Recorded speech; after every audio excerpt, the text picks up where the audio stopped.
Assalamualaikum warahmatullahi wabarakatuh. Shalom, Om Swastiastu, Namo Buddhaya. Salam kebajikan dan salam sejahtera bagi kita semuanya. Perkenalkan, nama saya Felibiani Panjaitan dengan NIM 23040211.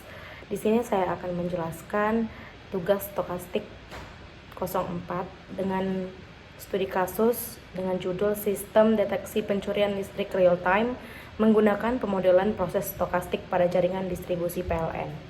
Nah, di sini saya akan menjelaskan latar belakang dari judul tersebut, yaitu pencurian listrik di Indonesia ini menyebabkan kerugian hingga 11 triliun per tahun. Hal ini saya dapat dari data 2023. Nah, di sini proses stokastik efektif memodelkan variabel acak seperti fluktuasi arus, tegangan, dan jarak penghantar yang menjadi indikator anomali konsumsi. Nah, selanjutnya di sini saya akan memberitahu model dan metode dari pemodelan si proses stokastik ini.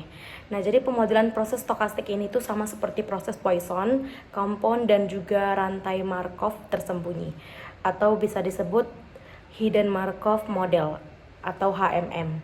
Nah, hal ini tuh dapat menggambarkan pola konsumsi listrik yang alami dan anomali secara probabilistik. Dengan mengumpulkan data-data real time dari sensor arus dan tegangan pada meter pelanggan dan gardu distribusi, sistem ini juga dapat mengidentifikasi deviasi signifikan dari pola normal. Kemudian implementasi dari proses stokastik ini yaitu yang pertama adalah sensor dan IoT, yang dimana di sini ada penggunaan sensor arus Hall effect, misalnya itu ACS 712 dan juga perangkat WSN wireless sensor network untuk monitoring konsumsi listrik secara granular di tiap pelanggan dan gardu. Kemudian yang kedua ada edge computing, yaitu pre-processing data di perangkat lokal untuk mengurangi latensi dan beban komunikasi. Selanjutnya ada analisis stokastik. Di sini ada algoritma likelihood, rasio, dan juga HMM ini digunakan untuk mendeteksi pola anomali dan klasifikasi modus pencuriannya. Kemudian ada integrasi sistem. Integrasi sistem ini di sini berguna untuk data hasil deteksi itu dikirimkan ke si pusat kontrol atau PLN. Hal ini digunakan untuk memverifikasi dan juga untuk menindaklanjuti inspeksi pada lapangan. Selanjutnya ada komponen utama dari pemodelan sistem ini, yaitu dengan menggunakan rumus NT sama dengan sigma MT, di mana I sama dengan 1 dan XI. Kemudian ada algoritma deteksi anomali dengan rumus di bawah ini. V terbalik sama dengan L theta 1 X per L theta 0 X. Dan kemudian ada arsitektur sistem. Arsitektur sistem ini ada 3. Yang pertama, integrasi sensor IoT dengan sampling rate 1 kHz. Kemudian ada edge computing module untuk pre-processing data. Kemudian ada cloud-based analytic engine untuk pemrosesan stokastik. Nah, di sini saya memiliki studi kasus lapangan.